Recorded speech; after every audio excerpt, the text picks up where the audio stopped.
খাওয়া দাওয়ার উপরে কাটি আমি সারাদিন। দেখি আমি কেমন পিঠে বানাতে পারি, আদৌ পারি কি না। ঝগড়া বেঁধেছে রাস্তায়।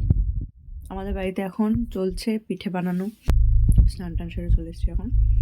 মুখে যা যা রূপচর্চা করার যা যা ছিল আমার সব হয়ে গেছে করা। আর চকলেট ঠুসছি। কারণ আমার খাওয়া দাওয়ার উপরে দিন যায়। মা পিঠে বানাচ্ছে, আমি মাকে একটু হাতে হাতে হেল্প করবো। তারপরে আবার পিঠে খাবো, তারপরে ভাতও খাবো।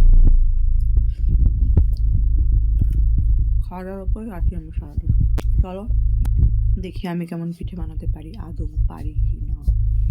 চকলেট খেতে খেতে পিঠে বানাবো, খেতে খেতে আবার খাওয়ার জিনিস বানাবো। ঝগড়া বেঁধেছে রাস্তায়। এখানে এখন চলছে পিঠে বানানো। এই যে পিঠের বন্দোবস্ত সারা পারলে প্রথমে একটা ভেজে দেওয়া হয়েছে। আমাদের বাড়িতে যেহেতু উনান নেই, গ্যাসেই হবে, ঝাপসা হয়ে যাচ্ছে।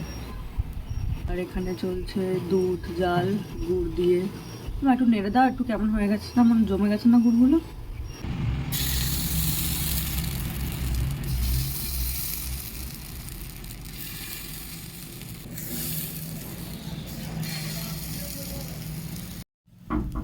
পিঠে ভাজা প্রায় শেষের দিকে, প্রায় 1-1.5 ঘন্টা ধরে চলছে।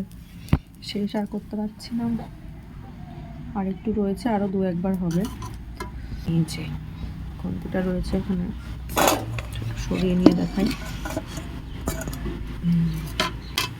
আপাতত আমি একাই করছি, কারণ মা একটু ওইদিকে কাজে ব্যস্ত আছে। এই হচ্ছে পিঠে।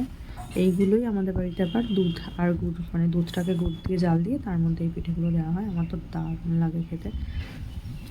উনুন নেই দেখে অতটা ভালো হচ্ছে না, উনুন থাকলে পিঠেগুলো ভালো হয়, এবার কিছু করার নেই, গ্যাসেই করতে হচ্ছে।